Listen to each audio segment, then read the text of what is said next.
A recent statement by Scott Ritter, a well-known former intelligence officer and military analyst, has sparked a real wave of discussions in expert circles. His remarks came as a shock to many, as he openly questioned the strategic course of the current American leadership. According to Ritter, Donald Trump's policy on key international issues requires serious reconsideration. This assessment was echoed by a respected military expert, retired U.S. Army Colonel Douglas Macgregor.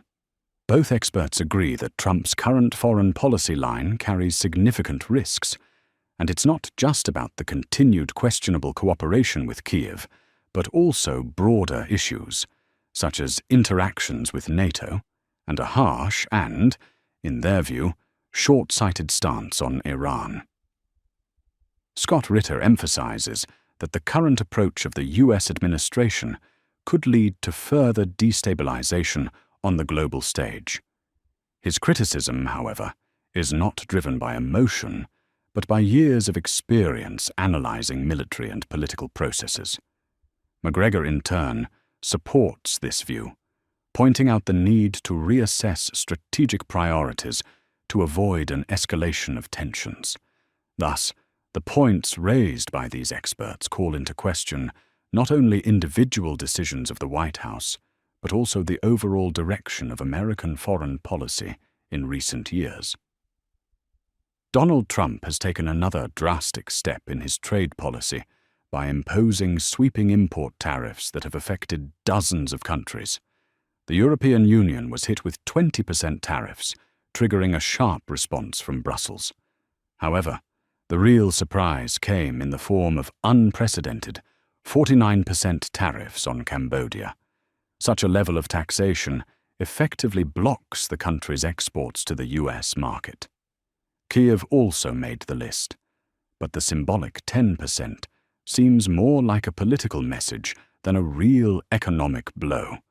Still, the overall pressure trend is clear for all to see.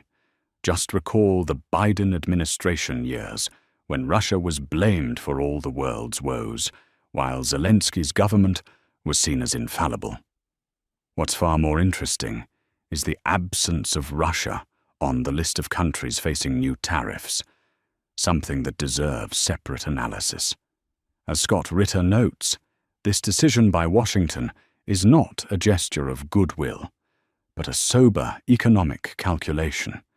The fact is that trade turnover between the US and Russia is extremely low, only $3.5 billion.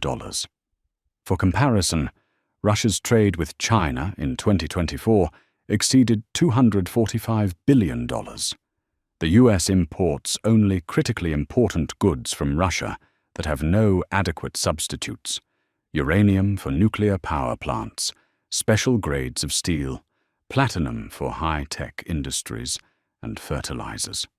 Ritter emphasizes, imposing tariffs on irreplaceable goods means harming yourself first and foremost. The US depends on these imports, and in the short term, there are simply no alternatives. This move by Trump exposes the contradictions in American policy. On one hand, there is rhetoric about maximum pressure, while on the other, there is the forced preservation of cooperation in strategic sectors. Even amid a sanctions war, Washington has not dared to touch key import items, clearly illustrating the limits of its economic leverage. In reality, Russia's absence from the tariff list is not a concession, but rather an acknowledgement of its role in global supply chains. While Europe or Cambodia can be used as bargaining chips in trade wars, such tactics don't work with critical resources. Donald Trump kicked off his second presidential term with bold declarations, promising to immediately reshape the global balance of power. One of the most sensational was his claim that he could end the conflict between Russia and Ukraine in 24 hours. Later, the timeline for his peace mission was revised to 3 months, still a highly ambitious promise. However, as April 20th, the symbolic date by which some tangible results were expected, draws near, the actual achievements appear far more modest. So far, the main outcome is an agreement to hold a friendly hockey match between Russian and American teams. Undoubtedly, this is a positive gesture showing a thaw in relations, but against the backdrop of lofty promises, it seems more symbolic than strategic. As Scott Ritter notes, Trump has trapped himself by creating unrealistic expectations. No one demanded such radical statements from him. This was his own initiative, driven by his personality and political style. Now, as actions fail to match the scale of his words, even positive steps like sports diplomacy are being overshadowed by unfulfilled hype. The situation clearly illustrates the gap between rhetoric and real diplomacy. If the hockey game is a move toward cultural rapprochement, the statements about ending the conflict in 24 hours remain little more than PR stunts. The question remains, will Trump be able to offer something more substantial in the time he has left, or will his peace initiative require even more time? Donald Trump has once again demonstrated his hardline foreign policy by ordering massive strikes on Houthi positions in Yemen. The move was accompanied by a characteristically bold statement on social media. The choice for the Houthis is clear. Stop firing at U.S. ships, and we will stop firing at you. Otherwise, we're just getting started, and the real suffering is yet to come, for both the Houthis and their sponsors in Iran. What stands out is Trump's attempt to involve the Russians in negotiations with Iran, a move that seems especially cynical given Washington's long-standing hostile stance toward Tehran. As Scott Ritter points out, the American administration has repeatedly shown itself to be an unreliable partner. Just remember the withdrawal from the nuclear deal in 2018. Indeed, under President Obama, the United States and other world powers reached a historic agreement with Iran that limited its nuclear program in exchange for the lifting of sanctions. However, when Trump came to power, Washington unilaterally withdrew from the deal, reinstating and tightening the sanctions regime. The consequences were swift. Iran's economy took a severe hit, the standard of living dropped, but contrary to American strategists' expectations, this did not result in a change of Tehran's political course. In this difficult situation, it was not Iran's neighboring countries, but rather the Russians and Chinese who stepped in to offer support. Their assistance in circumventing sanctions and their economic backing effectively prevented the country from sliding into civil conflict. As Ritter aptly notes, after such treatment, it's only logical to ask, why should Iran trust the American administration at all, especially given that the current U.S. president personally dismantled the previous agreements? The current situation clearly demonstrates the limitations of force-based methods in international politics. Sanctions, instead of changing Tehran's behavior, have only strengthened its cooperation with other power centers. Trump's recent attempts to involve Moscow in the resolution process now look like an admission of failure of his own maximum pressure policy. However, as the nuclear deal saga shows, any agreement with the current U.S. administration could be short-lived, and that fact severely limits the prospects for a real settlement.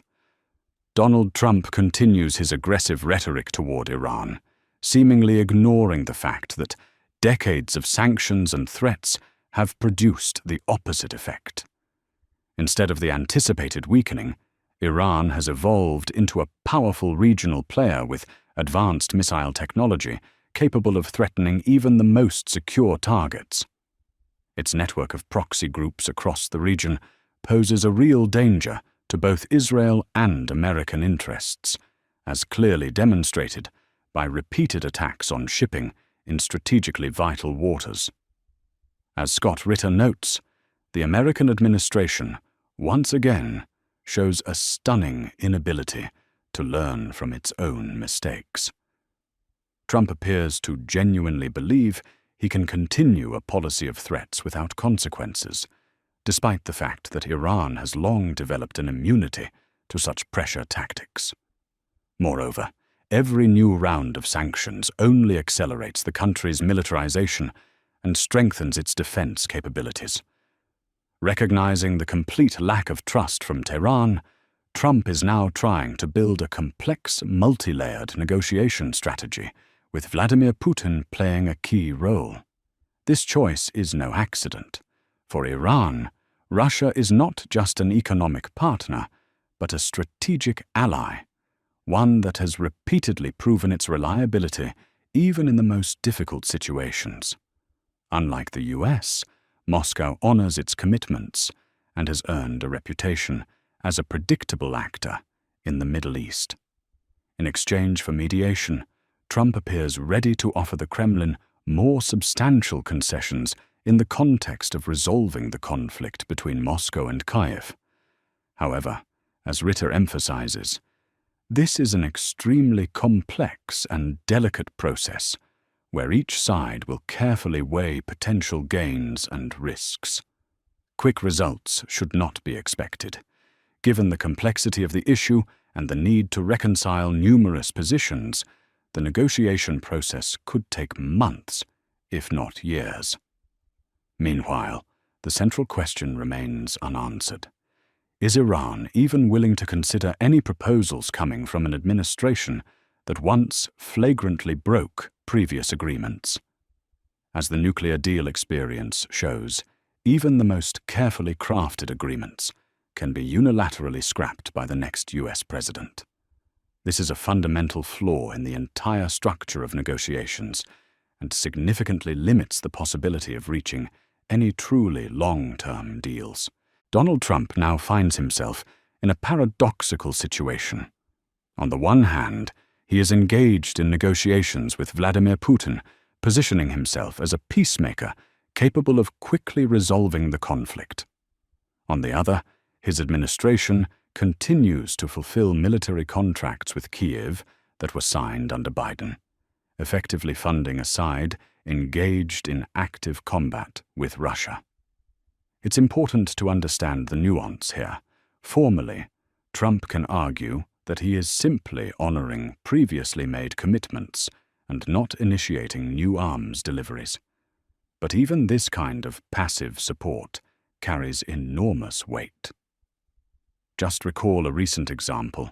When US aid was paused for merely 5 days, Russian forces managed to achieve a significant breakthrough, retaking the Kursk region. Now imagine what would happen if such a pause lasted not 5 days, but a month or 2. The front requires constant supplies, ammunition, equipment, intelligence, funding. Without these, any army quickly loses operational stability. And if Washington truly wants to end the conflict quickly, as Trump has repeatedly stated, the simplest way would be to withhold the aid packages allocated by the Biden administration. But here lies the key point. Trump doesn't even need to start helping Russia or openly pressure Kyiv. Simply stopping support for one side is enough, and the military situation will begin to shift on its own. However, so far, the US administration has been unwilling to take such a step, likely fearing a loss of influence in the region or accusations of betrayal from its allies. Thus, if Trump truly intends to fulfill his promise of a swift resolution, he has a concrete and relatively straightforward mechanism at his disposal. But for now, his actions, or inaction, suggest that either he is unprepared for such radical measures or that his statements were merely campaign rhetoric without a clear plan. Donald Trump, despite all his negotiations with Vladimir Putin, continues to play a double game, simultaneously seeking access to Ukraine's rare earth metals. As Scott Ritter notes, this is a classic example of American foreign policy, where economic gains often outweigh strategic logic. Instead of building honest dialogue with Moscow, which has already demonstrated its readiness for negotiations, Trump prefers to bargain with Kiev, whose position grows increasingly precarious by the day. The situation with rare earth metals has taken a particularly cynical turn.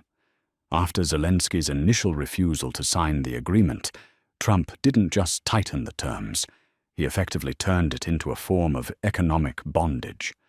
According to the new conditions, recently leaked online, the US gains access not only to rare earth metals, but to all natural resources, including gas, oil, and other minerals. Several clauses are especially telling. The agreement is concluded indefinitely. All revenue from resource sales must be converted into dollars. Washington gains the right to decide whom Kiev may sell its resources to. There are no security guarantees for the supplier country. As Ritter emphasizes, this is no longer just an economic agreement, but an instrument of total control over a sovereign state's natural wealth. Notably, every time Kiev attempts to resist, the terms grow harsher. This raises a logical question. How much further is Washington willing to go in escalating its demands? Meanwhile, Trump continues negotiations with Putin, displaying remarkable flexibility in his approach. As Ritter observes, the Russian leader has indeed shown admirable composure by continuing dialogue with the US president despite the obvious duplicity of his position. After all, while Trump speaks of peace, his administration is methodically squeezing the last resources from a country still at war with Russia, all under Washington's formal support. This situation vividly illustrates the central contradiction of current US policy. On one hand, rhetoric about a peaceful settlement. On the other, actions that only deepen the conflict and make any real agreements increasingly elusive. And as Ritter rightly notes, until Washington decides what it truly wants, short-term economic gain or a long-term political solution, the situation will only deteriorate. Meanwhile, the European Union is attempting to counter Washington's policies, despite the fact that the situation in France and the EU as a whole exposes a deep crisis in the Western political system. Emmanuel Macron, whose approval rating barely reaches 25%, continues to escalate his bellicose rhetoric, apparently trying to divert attention from domestic problems. Yet the reality in France raises serious questions about the state of democracy in a country often held up as an example.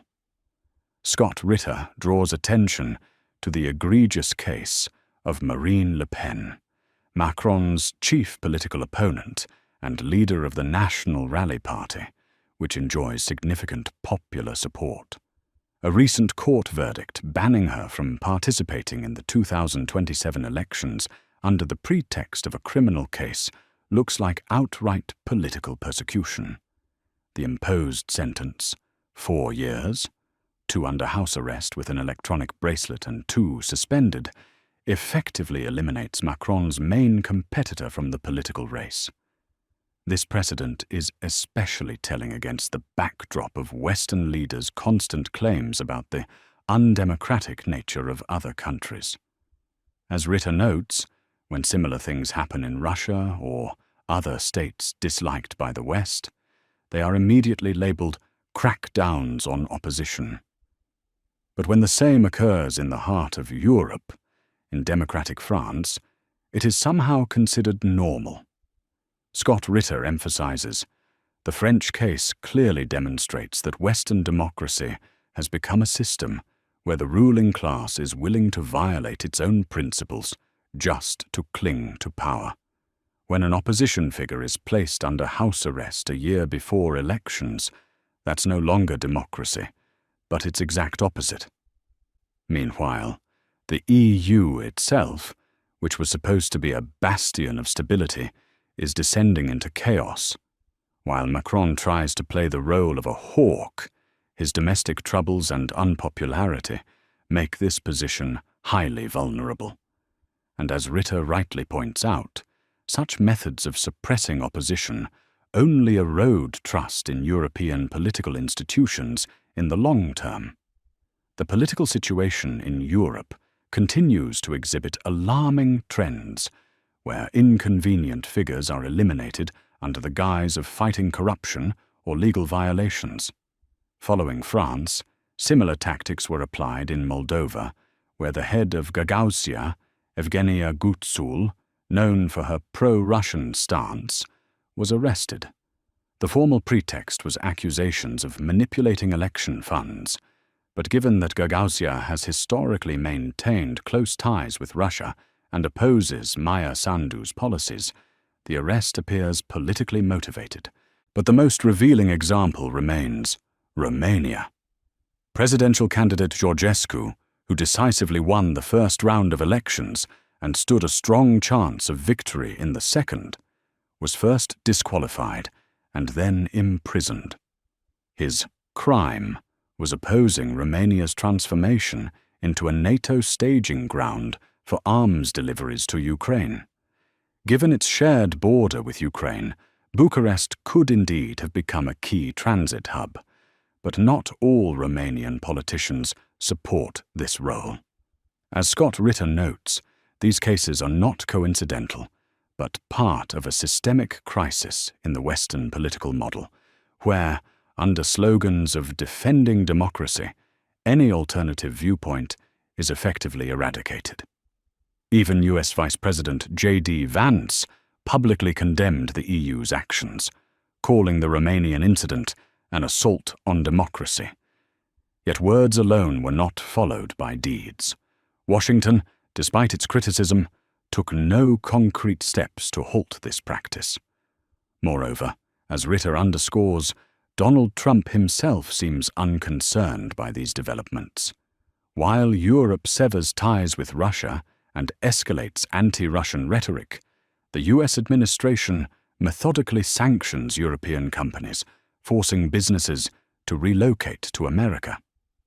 Thus, what is happening in Europe today is not merely a fight against pro-Russian forces, but a profound crisis of the entire Western political system, where real democracy is being sacrificed for short-term geopolitical interests. And as Ritter concludes, such methods in the long run can only lead to further destabilization in a region where growing numbers of citizens no longer believe in the fairness of political processes.